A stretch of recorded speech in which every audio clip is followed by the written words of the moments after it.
ஹெச்வினாலே theory subject தான் உங்களுக்கு தெரியும். இது வந்து நீங்கள் ஓனாக கூட கொஞ்சம் ஸ்டோரி நீங்கள் மெமரி பண்ணிவிட்டு அந்த தியரியை தான் இந்த சப்ஜெக்ட்டில் நம்ம எழுத முடியும். அல்லது வந்து ஒரு தியரி சப்ஜெக்ட் இதுவும் நம்மளுக்கு ஒரு ப்ளஸ் பாயிண்ட்டாக இருக்குது. அதுக்கப்புறம் வந்து இது வந்து ப்ரீவியஸ் இயர் கொஸ்டின் பேப்பர் நம்மகிட்ட இருக்குது, அவைலபிளாக இருக்குது. அதை வச்சு நம்ம வந்து எந்த மாதிரி கொஸ்டின் வரும் கொஞ்சம் வந்து நம்மளால் கால்குலேட் பண்ண முடியும்.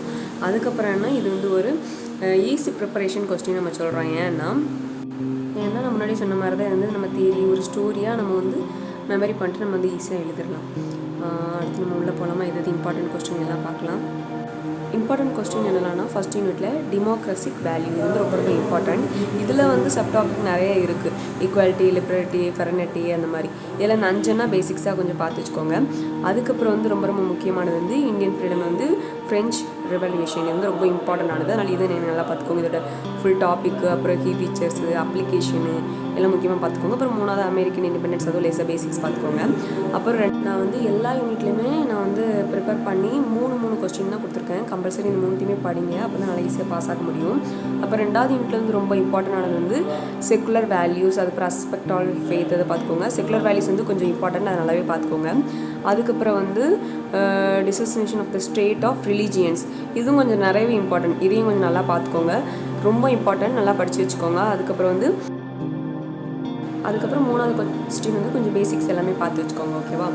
அதுக்கப்புறம் வந்து கம்பல்சரி இந்த 3மே படிங்க எல்லாமே, அப்போ தான் வந்து எல்லாமே ஈஸியாக இருக்கும். நான் திரும்பவும் சொல்கிறேன், கம்பல்சரி அதெல்லாம் படிங்க, அப்போ தான் ஈஸியாக பாஸ் ஆக முடியும். எப்படின்னா இருக்கிறதே ஏற்கனவே ஷார்ட் லிஸ்ட் பண்ணி தான் நான் கொடுத்துருக்கேன். அதுக்கப்புறம் வந்து யூனிட் 3ல் வந்து ரொம்ப ரொம்ப இம்பார்ட்டன்ட் அப்படின்னா சயின்டிஃபிக் திங்கிங் அண்ட் மெத்தட் சொல்லலாம். இது ரொம்ப ரொம்ப இம்பார்ட்டன்ட், இது நல்லா பார்த்துக்கோங்க. நிறைய ப்ரீவியஸ் கொஸ்டின்லேயும் கேட்டிருந்தாங்க, நான் பார்த்தேன். 2வது வந்து ஹைப்போதிசிஸ், இதில் இண்டக்டிவ் டிடக்டிவ் அது இருக்குது, அந்த திங்கிங் பற்றி பாருங்கள். 3வது வந்து ஃபேக்ட்ஸ் யூஸிங் எவிடன்ஸ், இது வந்து கொஞ்சம் நல்லா பார்த்துக்கோங்க. அதுக்கப்புறம் யூனிட் 4ல் வந்து எது ரொம்ப இம்பார்ட்டன்ட்னா இந்த எத்திக்கல் ரீசனிங், இது வந்து ரொம்ப ரொம்ப இம்பார்ட்டன்ட். இது கொஞ்சம் நல்லா பார்த்துக்கோங்க, நல்லா மெமரி பண்ணிக்கோங்க. இது கம்பல்சரி ஒரு வாய்ப்பு இருக்குது நிறையவே. அதுக்கப்புறம் 2வது கொஸ்டின் இதோட பாலிசி, கான்ஸ்டியூஷனல், அதோட இதெல்லாம் கொஞ்சம் பேசிக்ஸு, அதெல்லாம் கொஞ்சம் நல்லா பார்த்துக்கோங்க. அதுக்கப்புறம் 3வது கொஞ்சம் பேசிக்ஸ் பார்த்துக்கோங்க. அப்புறம் யூனிட் 5ல் வந்து நம்ம rules and responsibility, modern society, இது வந்து ரொம்ப ரொம்ப கம்பல்சரி, நல்லா படிச்சு வச்சுக்கோங்க, கண்டிப்பாக வரும்.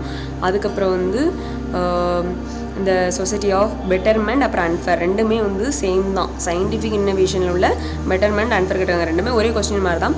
இது கொஞ்சம் நல்லா பார்த்துட்டிங்கன்னா இந்த யூனிட்டை நல்லா கவர் பண்ணிடலாம். இது எல்லாமே படிச்சிங்கன்னா கம்பல்சரி பாஸ் ஆகிடலாம்.